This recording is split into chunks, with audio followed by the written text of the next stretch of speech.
The Emirates is electric, and it's easy to feel the weight of this fixture before a ball is kicked. Arsenal and Manchester City meet in a game that reads like a chapter in this season's title story. On paper, it's another big Saturday to Sunday fixture, but the reality is different. Injuries, squad rotation and managerial temperament have turned this into a chess match where the manager's decisions before kickoff may matter as much as the goals during the 90 minutes. The time and place are set, the afternoon at the Emirates, and both sides arrive with momentum to protect and reputations to defend.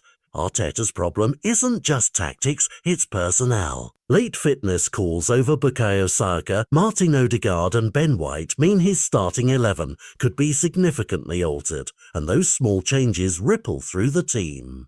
If Saka is curtailed or rested, Arsenal must replace both his direct speed and his spatial pull. If Odegaard is limited, the creative burden shifts to others who must find gaps against a compact City press. William Saliba pushing for a return versus the young pairing that impressed midweek gives Arteta another choice: slot an experienced physical presence back in or stick with the pairing that's earned trust.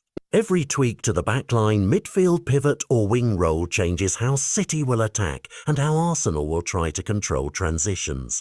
Guardiola's headache is different, but just as real. City arrive carrying questions over Rodri's fitness and defensive options, and Guardiola must decide whether he trusts a player returning from a heavy workload or switches to a more conservative midfield setup. City's shape has to balance the need to create chances for Holland and the necessity of protecting a defence that has been vulnerable to intensity and quick counters this season. Those tactical trade-offs, pressing higher and risking turnovers at the back or sitting deeper and ceding initiative, are exactly the kind of choices that produce defining moments in these managerial duels. Tactically, this has everything you want to talk about. If Arsenal press aggressively, they can force errors and aim to exploit spaces behind City fullbacks. If they don't, City's midfielders will probe and seek to pull the Gunners out of shape. Set pieces too will be decisive. Physical duels in the box and the quality of delivery can flip a game that otherwise looks like a midfield stalemate. Substitutions will matter more than usual because both managers have shown they are willing to gamble with young players and explosive finishers. An early tactical tweak could blow the match open or bury a team under its own boldness. The psychological layer can't be overstated.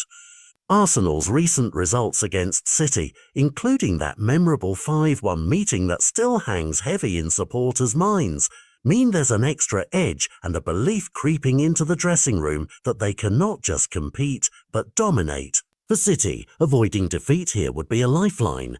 For Arsenal, winning would be a statement that the season's narrative has a new favourite.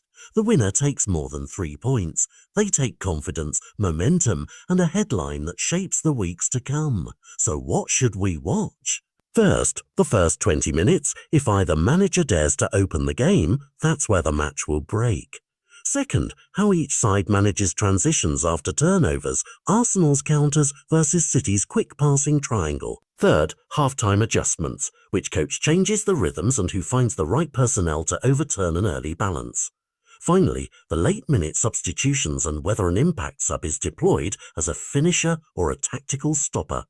When the final whistle goes, the result will be passed for months. A win will be declared a turning point or a confirmation of intent.